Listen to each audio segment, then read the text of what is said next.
emotional intelligence is about you understanding other people's emotions and act accordingly. The best example I can tell you is, for example, you are supposed to go out for a movie with one of your best friend, right? Your best friend is supposed to meet you in front of the theater. You stand there, the show is about to start, and you're waiting. You give a call to your best friend and say, he picks up the phone and says, I'm so sorry, I would not be able to come in. What happens to you? How dare? All right? Scream, shout. But my question to you is, if you scream, if you shout, if you get angry, would your friend fly and come to you? No. Then what's the point? If you do not get the result out of it, why do you do and take an action? So what you do is, okay, no problem, you have fun, I would go ahead and watch the movie. That's what you're supposed to do. And that's what is called emotional intelligence. Now, emotional intelligence is the most important aspect in your entire professional life, entire career of yours. Now, this is what I would quickly take you all through a couple of things, all right? My fundamental question to all of you is, what emotional resources do leaders need to thrive amidst chaos and turbulent change? Now, all of you, we expect you to become leaders on your own right. You would leave this university, join organizations, and be great.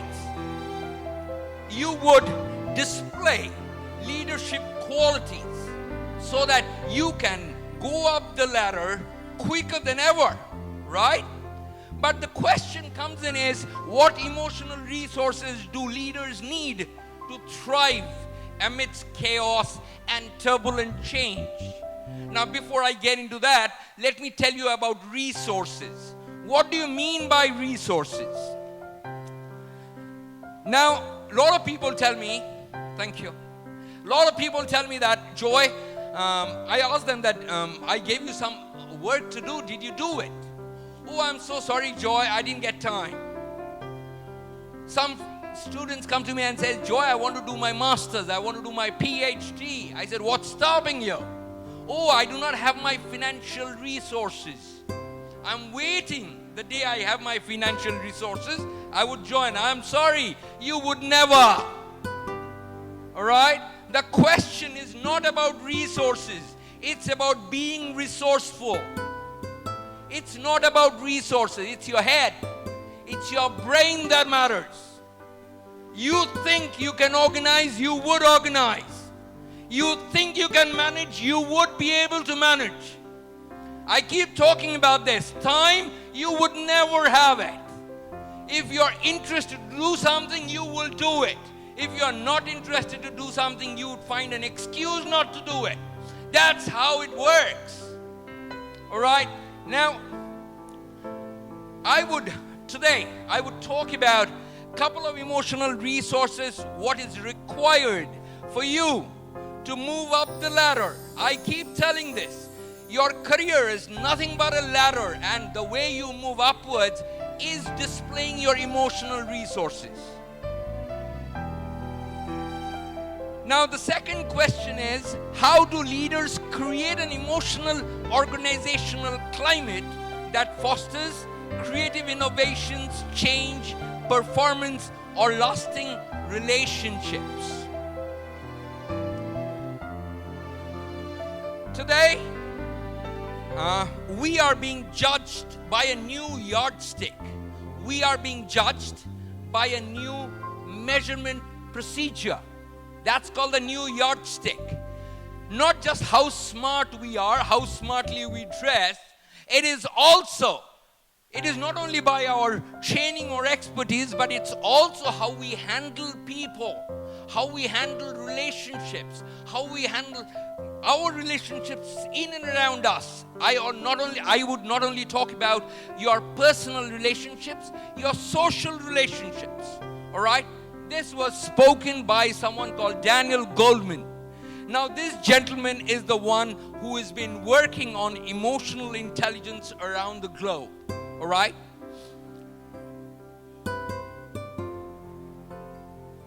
Now, I told you what emotional intelligence is. Give me one moment.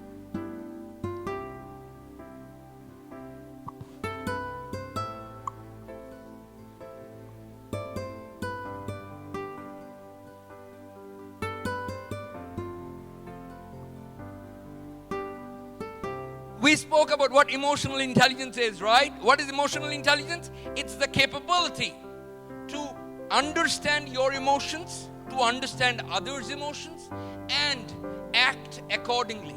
That's called emotional intelligence, all right? Now, I would talk about what it is gives you and what is required. Self-awareness and developing a positive sense of self-worth. All of you understand what self-worth is? Self-worth is not ego. Self-worth is self-respect. I'll give you an example, a difference between the ego and self-respect. Ego is when you think what people will think about me.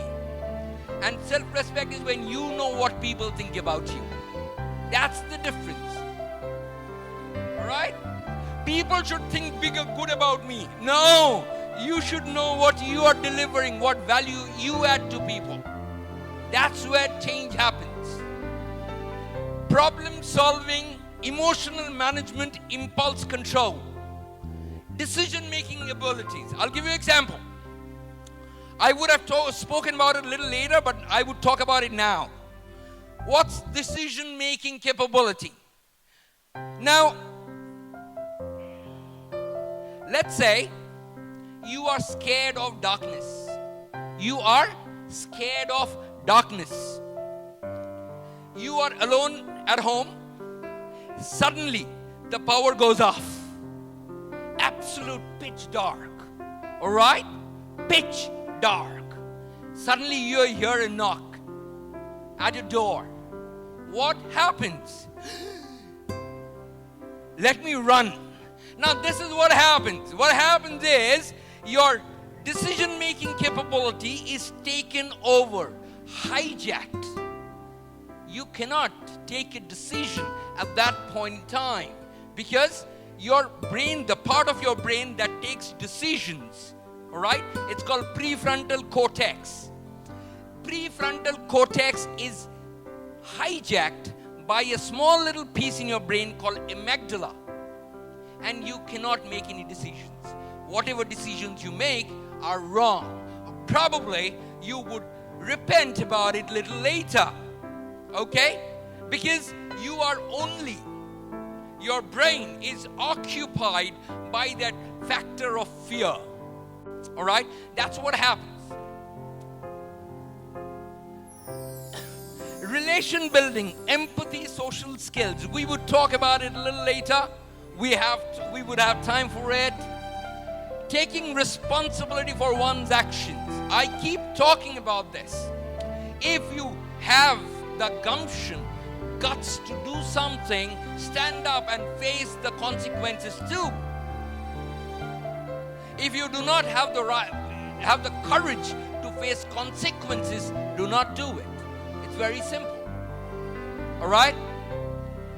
Now, what is the connection? Why am I talking to you all about this? Now look at this. What it creates.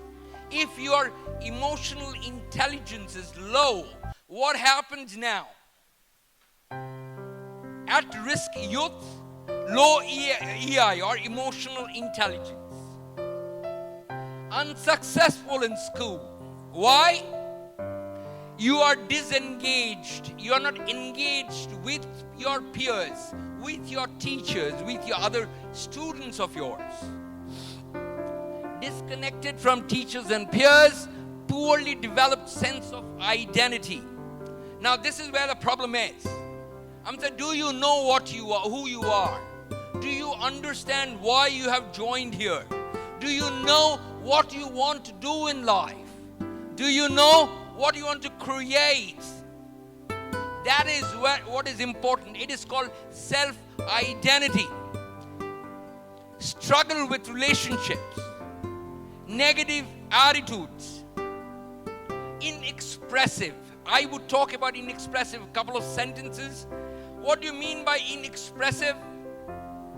What I feel, how I feel, I am not able to speak about it to people. Alright? I feel that I am not feeling right here. So you have to get up, stand and talk about it so that you get a solution to it. Right? If you do not, no one is going to change it. If you want change to happen, you got to stand up and say, I am going to talk about it. This is the challenge of today's life. In emotional intelligence, I keep talking about this. The structure should be think, feel, act. But today what we usually do is we feel, we act, then we think. That's the challenge. We feel we are angry, we take an action. We scream, we shout, we fight. After that we think, why did I do it? I lose relationships because of it. I don't want to. I want to be the best friend of this person, but you have already done it. So one thing that's important is you got to first think, then you feel, then you act. That's how it works. All of you are able to understand what I'm talking about? Can I hear an emphatic yes? Thank you. When I talk about emotional intelligence, I'll talk about two parts. I'll talk about one which is called intrapersonal, the other one is called interpersonal. Self-awareness, self-emotion management, self-motivation, interpersonal empathy, social skills, relationship management. Now, if you look at intrapersonal, it talks about you within yourself. Remember when I spoke about what is emotional intelligence, I spoke about two parts. What are those? How you understand what emotions you are going through. Am I right? The second is understanding other people's emotions. These are the two different parts of it. The first part is called the intrapersonal, second one is interpersonal. Self-awareness, self-emotion management, self-motivation. Under interpersonal we have empathy, social skills, relationship management. Self-awareness, emotion management, relationship building. These three we would start to talk about. Let me first talk about self-awareness, how the brain functions. Now, first of all, let me tell you all how the brain functions. You have three parts. Predominantly, we have the frontal part here. Then you have the middle part, and then you have a limbic brain or the muscle memory or the reptilian brain. Now, what happens is anything which is you're learning new.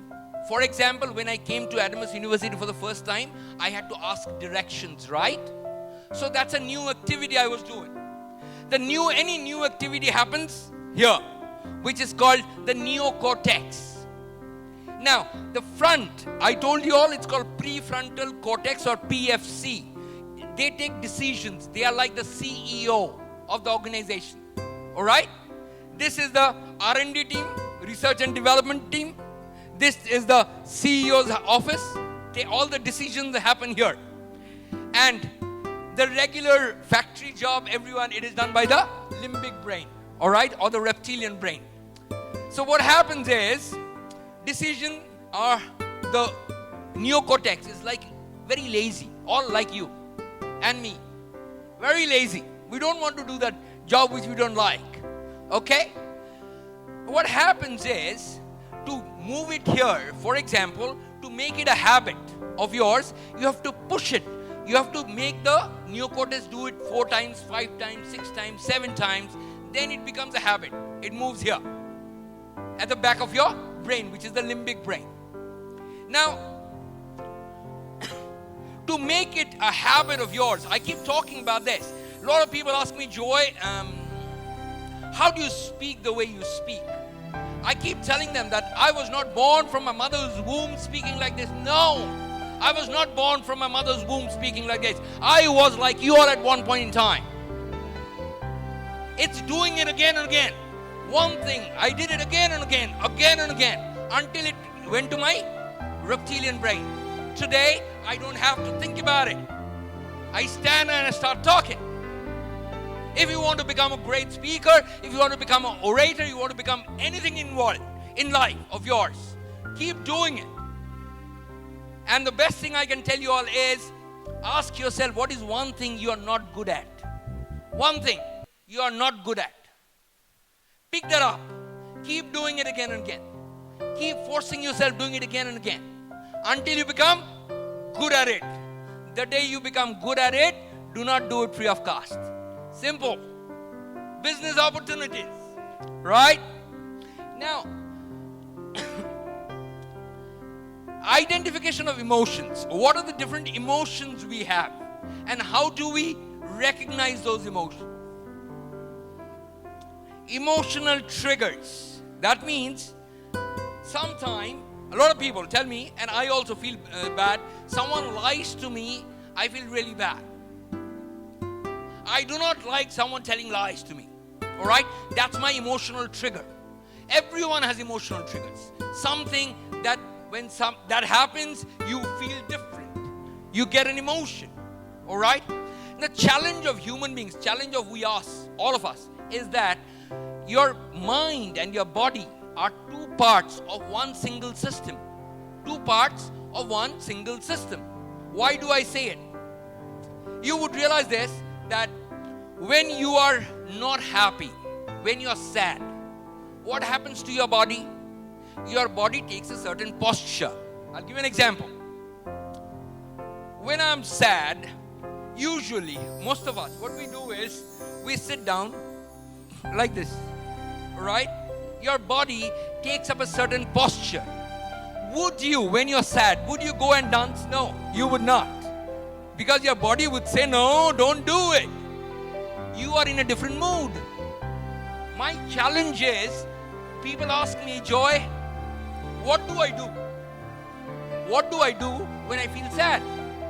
The only answer I can give you is, go and dance. Listen to some amazing music. Go ahead, pick up a cup of coffee or a cup of tea. You feel good about it. The moment you move your body, your mind changes. Alright? Because it's tough for you to change your mind. So it's easier to change your body. And what you're thinking or the emotion you have, it changes automatically. Now, positive self-regard. Positive self-regard talks about how positive you think about yourself, how you feel good about yourself. Application of personal awareness. Now, this is where application comes in. Now, before I move to the next, I would ask you all something. How many of you all think that knowledge is power? How many of you all think knowledge is power? Can I hear a yes? Knowledge is power. Yes? Yes? No. Knowledge is potential power. Application is power. You get knowledge, you become knowledgeable.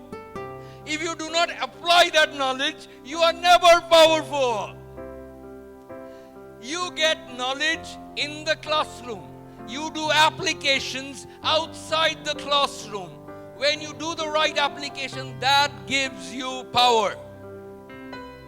So knowledge is potential power. Application is power. You want to become great, you got to apply. Joy, talking to you is not going to make you emotionally strong. What is going to make you emotionally strong?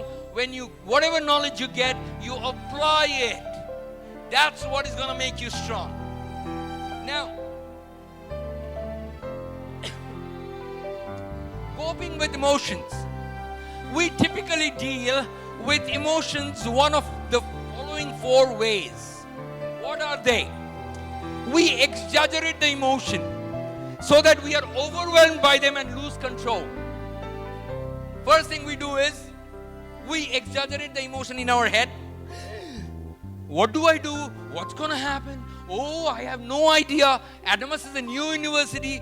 I don't know how the teachers is going to be, how the faculty is going to be, or how the students is going to be. All right? I am so scared.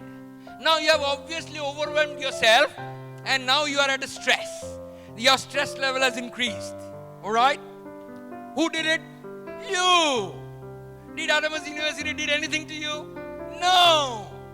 So this is what happens. This is how we react to emotions. Second, accepting the emotion and not try to regain control. What happens is, there's this beautiful saying. It says that what happens, it is only you are responsible 10% for what happens to you. Rest 90% is how you react to what happened to you. I'll give you an example. I was getting ready. My friend was sitting having a cup of coffee. I was ready for my presentation. I was getting ready for my office presentation. I wore my best suit. I love suits, all right? So I wore my best suit, and I stood next to my friend, and I was also sipping a cup of coffee. This guy, my friend, suddenly moved hand, and the coffee spilled on my suit. Now, what happens? See, 10% what you are responsible for what happens to you. Rest 90% how you react to what happens to you. I could have screamed, I could have shouted at my friend. I'll give you an example. Absolutely. Given a punch, I could have done it. Now I have this beautiful story, beautiful example I'll tell you. 3 girls went to a restaurant. Now, they went to this restaurant. It's a very nice restaurant, sat down, ordered for food, and the food came in. Suddenly, one girl saw a cockroach. What? Now she started jumping. By the time she was jumping, this cockroach flew and sat on one girl's shoulder. She started jumping again. And the manager comes in and says, I'm extremely sorry. We do apologize for what happened, and picked up the cockroach, threw it out of the window. Now, tell me, who was responsible for what happened, the commotion happened in the restaurant? Who was responsible? Cockroach, right? Yes? No? Who was responsible for the commotion? The girls, the way they reacted to that cockroach, right? That's how it is. Always remember, you got to, when you are feeling an emotion, if it is not right, you got to take control over yourself.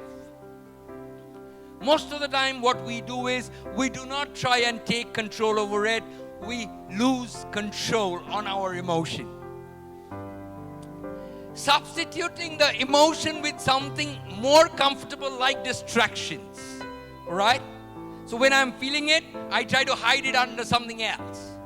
Okay? I don't want to face it. Now, a lot of time it happens that people come to me and say, Joy, I'm so scared. I ask him, why? Tomorrow, my results are going to be out. I said, that's nice. All right? Tomorrow your results are going to be out. You would have good marks and you would join a good company. No, I am so scared. I said, if you are scared, you should have been scared before your exam. Not today, because you cannot change anything today. If you are very scared, would your marks change? No. Then what's the point? All right? So understand this. When you are you are scared because you didn't do good in your exams and you know it in your head, that emotion is there, you try and, hide under something else, some other distraction. Now, the last but not the least, the most important, we are talking about managing the emotion through self-awareness. 7 basic emotions. What are those? Anger, happiness, fear, disgust, surprise, love, sadness. Now, a lot of people, just because people understand that Joy specializes in emotional intelligence, I ask them that, do you get angry ever? Someone tell me, no, I never get angry. Impossible. It's an emotion. You have it. It is, you can say that I get angry, but I do not display it. That's how it should be. Alright? Anger is an emotion. It's going to be there. But how you manage yourself with that is what is important. Now, we have happiness, we have fear, disgust, surprise, love, sadness. I love this picture. I love this picture. You know what it says? There's this puppy or a dog or whoever sitting on a cat. He is so angry on that cat. Alright? He's sitting on it. Now, what is important is, sometimes when you are angry with someone, it helps to sit down and think about the problem before you take an action. Sit down. Get inside your room. Talk to yourself. Understand the problem. Try and find an alternative solution instead of reacting to it. Alright? I always say this, alright? So sometimes when you're very angry with someone, it helps to sit down, think over it. Practicing self-regulation. It talks about accept responsibility for choosing your own emotional responses. Alright? If you're angry, you say, oh, I'll tell you. I'm saying, usually, I am one person. I do not display my anger quite often. No, I don't. At times I say that I'm irritated, but I do not display my anger quite often. A couple of days ago, in my office, I play snooker or pool quite often. Alright? I love to play that game, so I play snooker and pool. So I was playing with one of my friends, and he deliberately played one shot which is a foul shot. Alright? And I have told him earlier also, do not play the shot. It's a wrong shot. It's an illegal shot. And he continuously did that.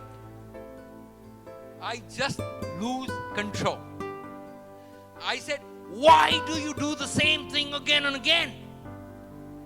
You would not believe the moment I said it, I realized I made an error. Immediately I told him, Jawad, I'm so sorry. I shouldn't have screamed at you. Alright? I took him out. We got a cup of tea together. Alright? And then I sorted things out. Important, guys. Always remember,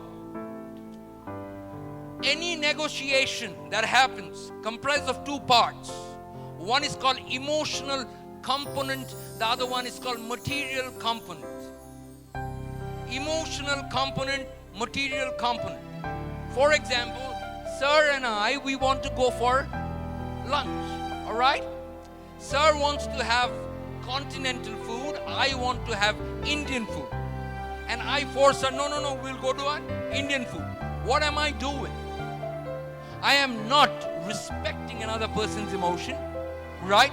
I am forcing myself on someone else, which is not right. We can always go to a multi-cuisine restaurant where he can order his meal, I can order mine.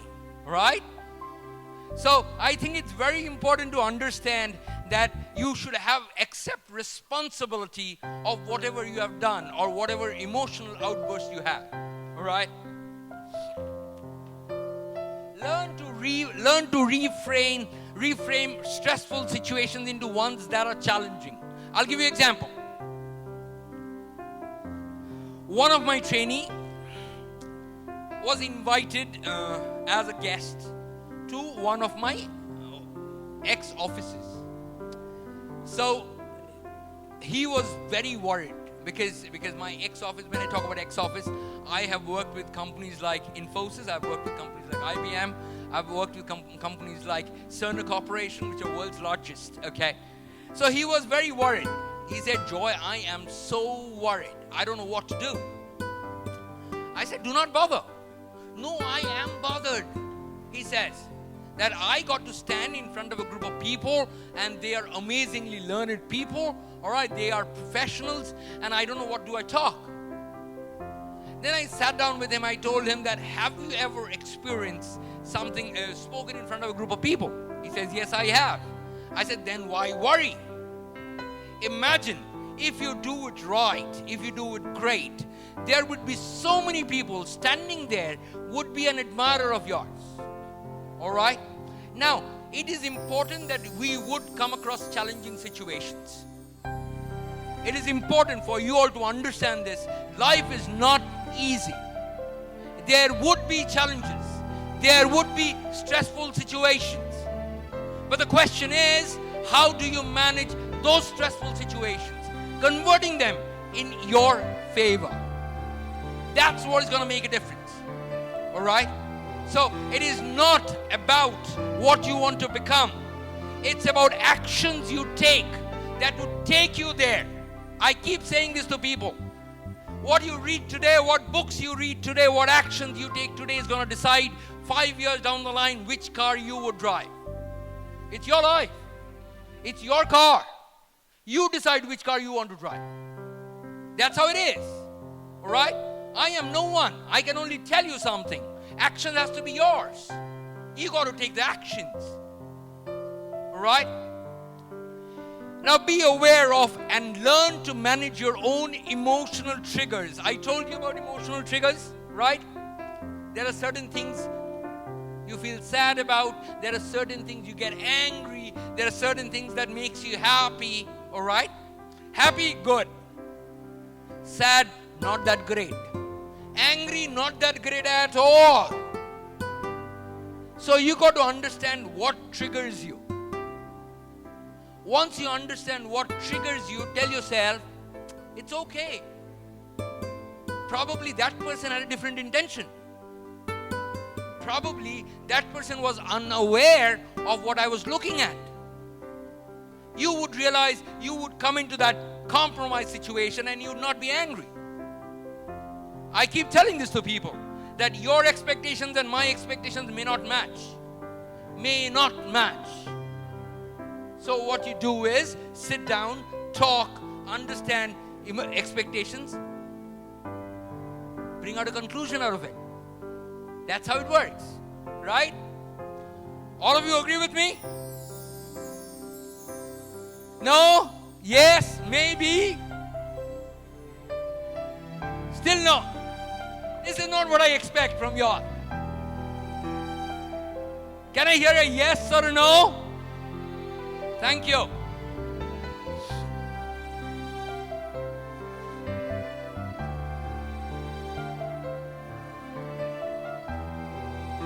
Practicing self-motivation.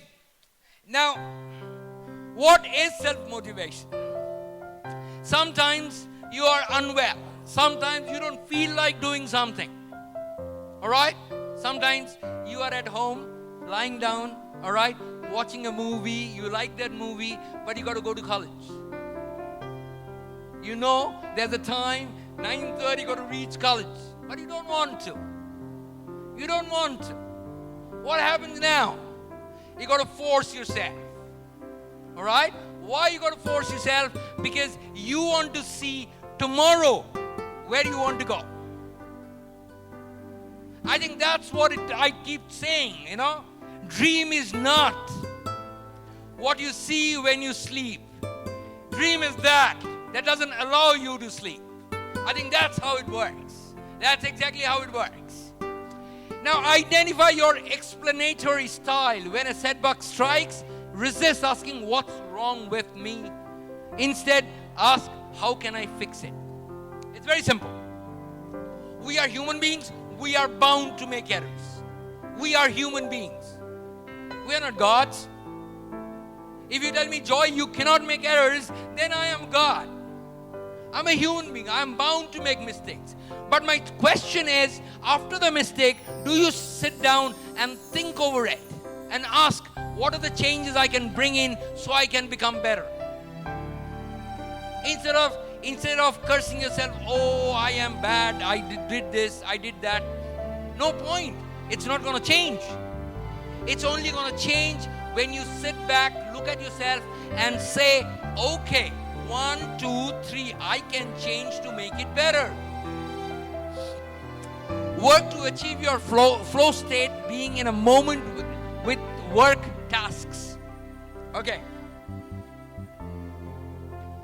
If you ask me, Joy, you are standing here talking for the last whatever number of minutes. Before you got up on stage, were you nervous? Were you little worried? I would say yes, obviously. I'm doing something first time on stage here, I would be nervous. I have done it multiple times in some other stages, but this is new. Every experience is new. There is no same experience that happens. Every experience in your life is a new experience. Either it gives you great memories or it gives you great lesson. That's how every experience is. Alright? So I would say yes. It is good to be nervous to a certain extent. When you are little nervous, it allows you to reach to your maximum capability state. That's called the flow state. Alright? That's called the flow state. So sit down, continuously do things again and again so that you achieve your flow state. How many of you have heard this guy's name called Sylvester Stallone? Oh, quite a number. Lovely. Sylvester Stallone is a name in Hollywood. I'll tell you why he's a name in Hollywood.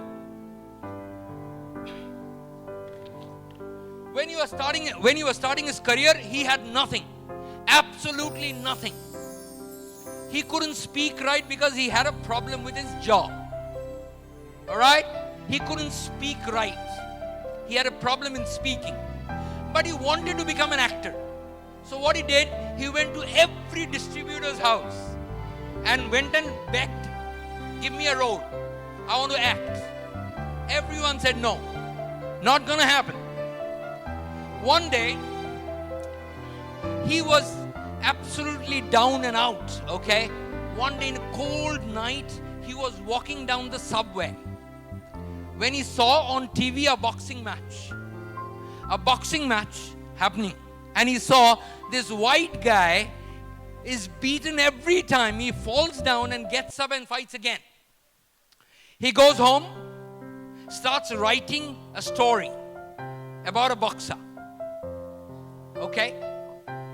Now, he wrote it for continuous 40 hours. He had no money in his pocket. He had a small pet. One day, he wanted to eat food. He had no money. He took his pet, went and stood in front of a liquor store to sell his pet. He stood there for 3.5 hours until one guy came to me and said, I want to buy that pet. He paid him $15 for that dog. And he says that was the darkest day of my life. That was the darkest day of my life when I sold my pet. Then he took this novel, the story he wrote, and started walking to every distributor's place. One distributor said, I want to buy it. I'll pay you $200,000.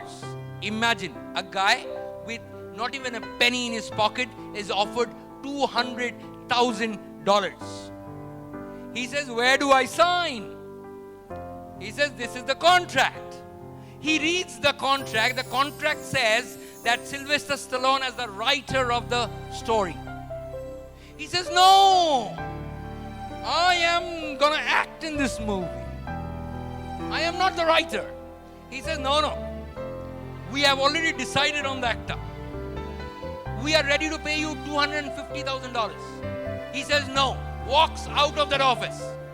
A guy who has not even a penny in his pocket, offered $250,000, walks out of this office. These guys, after 3 days, comes to his house and asks that we are ready to pay you $300,000. He says, no, not going to happen. I'm going to be the actor. Then They say, okay, done. You become the actor, we'll pay you only $50,000. He says, done. You have to be a part of our profit and loss. I know that this movie is going to make loss. You have to be a part of it. He says, done. All right? And God made this movie. You know what the first thing he did when he got the money? He went in front of the store, that liquor store, and stood there for consecutive 11 days until he saw that person walking with his pet. He goes to him and says, do you remember me? I'm this pet owner. He says, oh, really? Very nice. He's a very good pet. Very good dog. He says, no, I am not here to ask how he's doing. I want to take him back home. He says, no, not doing. Nothing happening. He says, I'm ready to pay you $100. He says, not happening. $150. Not happening. $200. Not happening. At the end of the discussion of almost an hour and a half, he takes his dog back home. You know, paying how much? $10,000 and a role in the film. And a role in the movie. All of you know, the movie is called Rocky. Rocky Balboa was his name, the boxer's name. Once the movie was released, it is a history.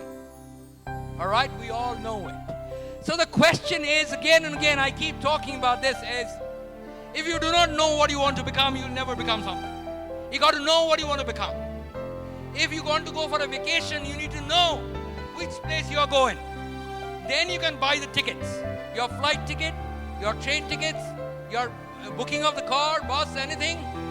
But first thing you need to know is destination. Right? That's very important. This is the guy. Yeah, people who have not seen, go ahead and watch a movie called Rocky. This boxer's name was Rocky Balboa.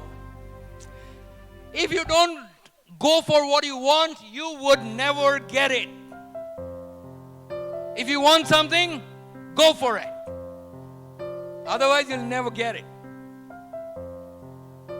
There is another guy called Colonel Sanders. Anyone who knows who Colonel Sanders is? Anyone there who knows Colonel Sanders? Tell me, who is he? Absolutely. You know his life history. You know it. 63-year-old retired colonel had nothing with him.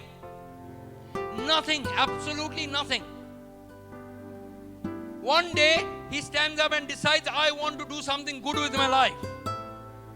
So people asked him, his friends asked him, what do you want to do? He says, I don't know. Let me find it out. He goes to his attic. He finds out a small little box. His grandmom wrote all the recipes in a chit. So he picks them up and says, oh, I would sell these recipes and become rich. He goes to a restaurant and says, sir, I'm happy you are doing great for the society. I want to be a part of it. How? I would give you a chicken recipe. You don't have to pay me money. You can feed it to people. End of the month, if you make extra money, give me a part of it. This restaurant owner said, you must be mad. You go to a psychiatrist. He says, thank you so much, no problem. He continued going to every restaurant owner in his city, next to next city. He traveled around. You know, when did he get his first yes? After how many no's? 1,087 no's led to his first yes. How many of you have ever tried 1,087 times? 1,087 no's until he got his first yes. The day he got his yes, he changed the whole world the way they eat chicken today. We know it, right? Now this statement I keep saying is, if you don't take the first step forward, you would always stay where you are. You want to go somewhere else, take the first step forward. Otherwise, you would always stay where you are, right?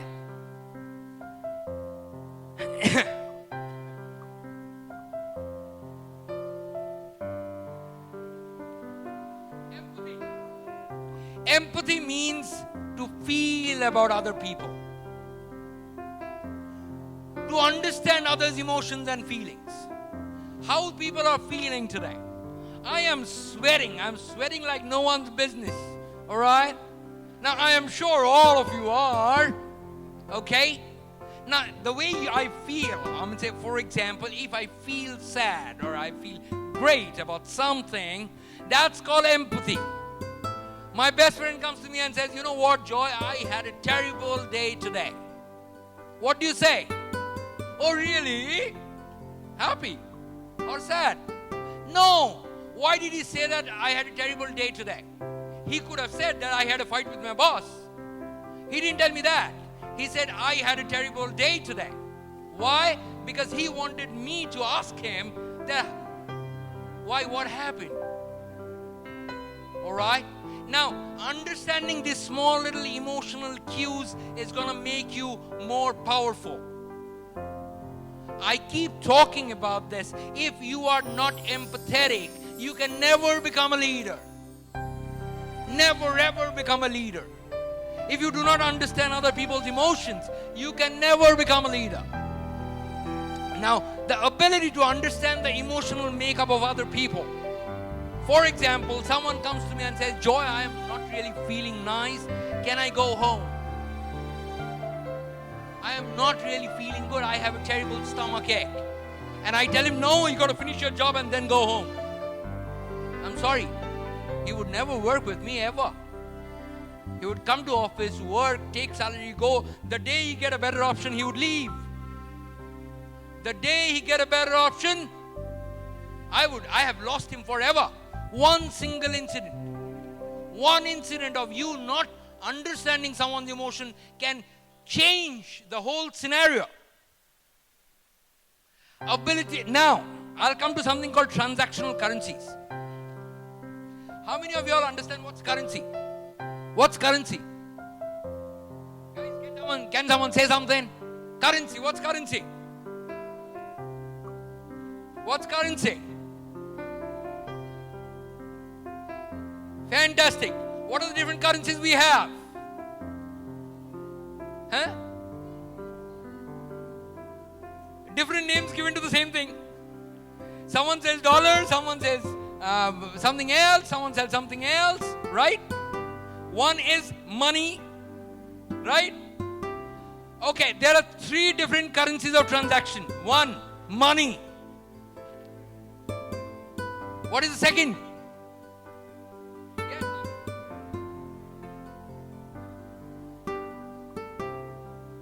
Money, gold, material, all comes under one.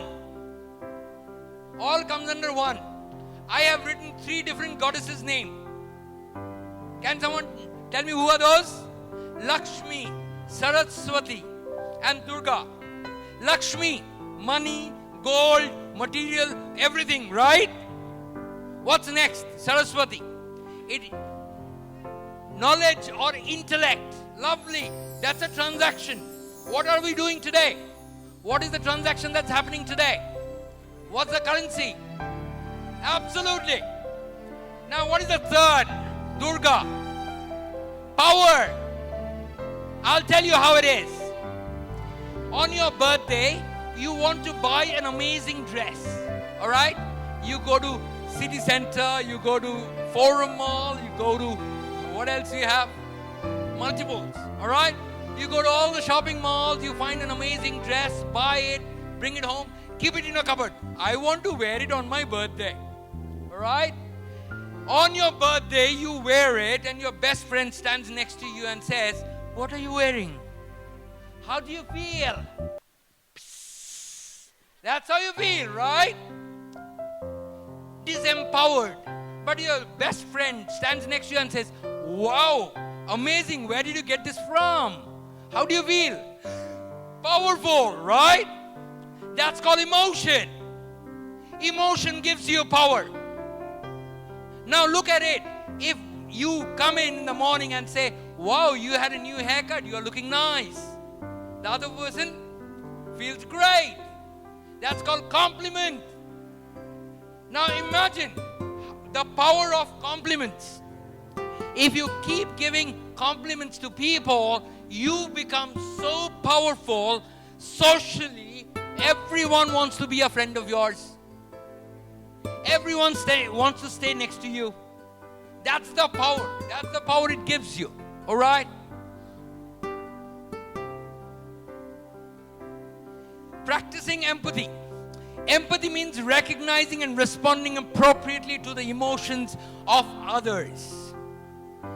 By expressing empathy, you can also create empathy in other people. I keep talking about this. If people do not empathize with you, do not bother. You do it. Once you do it, others will also start doing the same. So you induce that power in others. Very important. Now, I'll give you an example. All of you know me now. Hi, my name is Joy. You know me? Yes? If you see me in the middle of the road, you would say hi to me? Why would you say hi to me? Because you know me, right? Yes or no? Fantastic. Now you say hi to me and I don't respond. I turn around and walk away. Would you say hi to me the next time? No. But you still know me. So you didn't tell me hi because you know me. You told me hi because you wanted a hi from me. Alright? So understand the reasons of communication. Every communication needs to have a reason.